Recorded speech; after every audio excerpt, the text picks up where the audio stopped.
The basic developmental needs of kids have not changed for years. They need a caring adult. They need to physiologically take care of their bodies. What we're finding is that the focus has been much more on fast-paced, competitive achievement. The pace has become so fast. And then we say, okay, at age 4, they should be able to do this. Yes, they could do it if you push them, but what's missing? What are they not doing?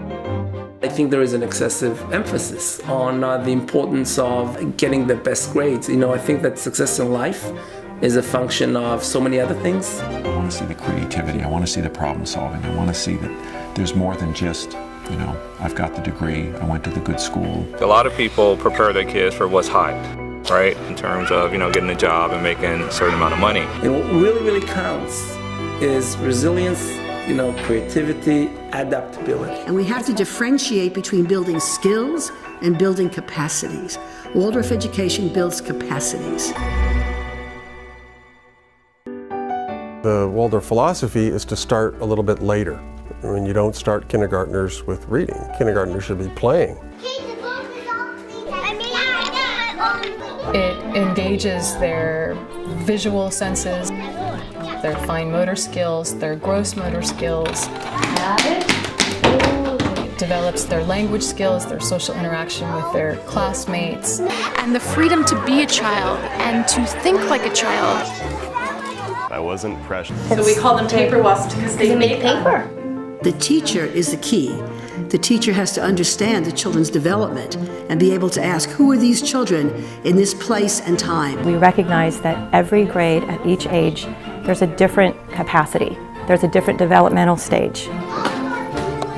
It's like when a toddler all of a sudden can walk and they just get up and they go, and some do it at 10 months and some do it at 20 months. By the time it comes back to your heart, it's oxygen pour blood back into your right atrium. There's a lot of reason behind what we teach and when we teach it. How does this meet the child at 7 years old, 8 years old, 9 years old, 15, 16, 17 years old?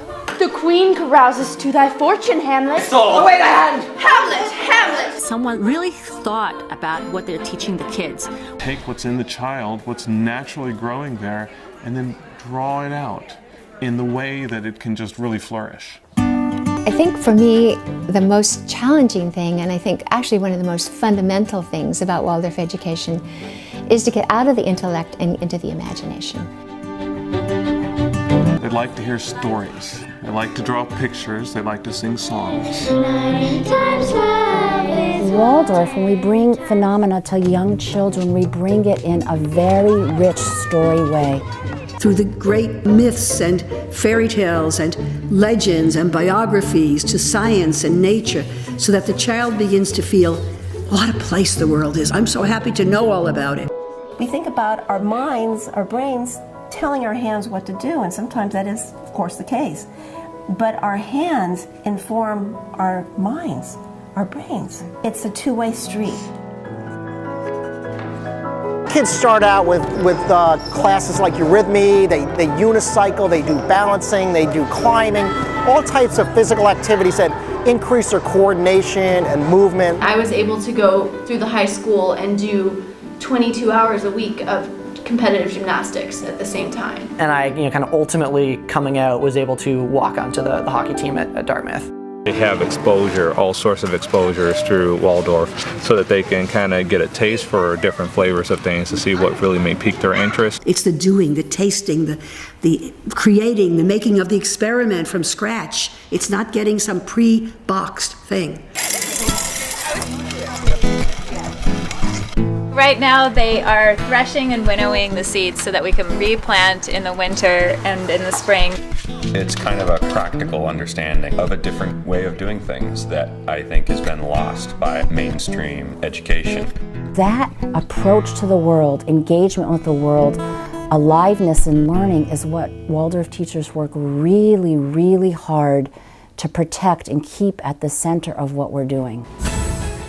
Okay, write your first line. The moving into the high school is developing the thinking. 4 years of math, 4 years of science, 4 years of history. Expectations are high. 4 years of English, 4 years of language, right? 4 years of art. We were there all day, every day, doing the most rigorous academic, arts, science, history, everything. They do very sophisticated academic work.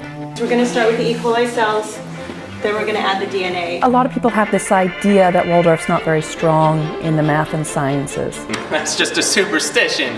I think what they're seeing is not that it's not strong in the math and sciences, but they're seeing a different style of teaching.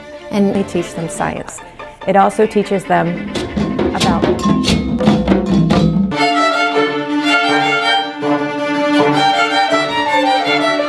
coming to a new level of intellectual ability, but still they do the arts. And all the arts are woven into their main lessons in physics and in chemistry. And they do biographies, and they're always considering the really important questions of humankind. Who am I? What am I doing here? How do I fit in this world? What am I supposed to do with the things that I'm given?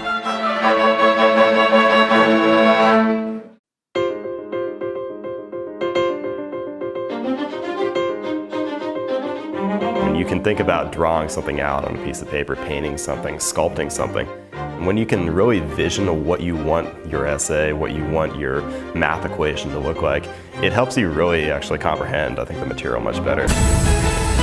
You want to know a secret? Some of the tech world's biggest gurus are actually sending their own children to schools without a single computer. They're called Waldorf schools, and they are unplugged on purpose. If you look at the things that the Silicon Valley CEOs are saying that they really want to see, creativity, communication, and collaboration. Interpersonal skills, socialization, teamwork. A curiosity and a persistence and a drive. You can look around the world today and see a lot of 40-year-olds who don't know what they're doing because they were prepared for one thing and the world has changed. We live in a time where we don't know what the world is going to be like in 10 years. And they have to be able to think their way through it in a whole systems way. If you have to picture your child in, like, let's say, 20 years, what would you wish for your child? Every day, my children come home and I see their eyes excited, I see their smiles, they're happy. The students are allowed to grow as people. It's not like you're parts of a machine and you're just stamping out students. They're not just concerned about preparing them for college, a college career, but they're also more concerned about preparing them for life.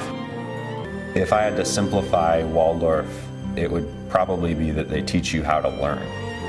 If you carry that with you, then they've given you the fundamental building block of your life.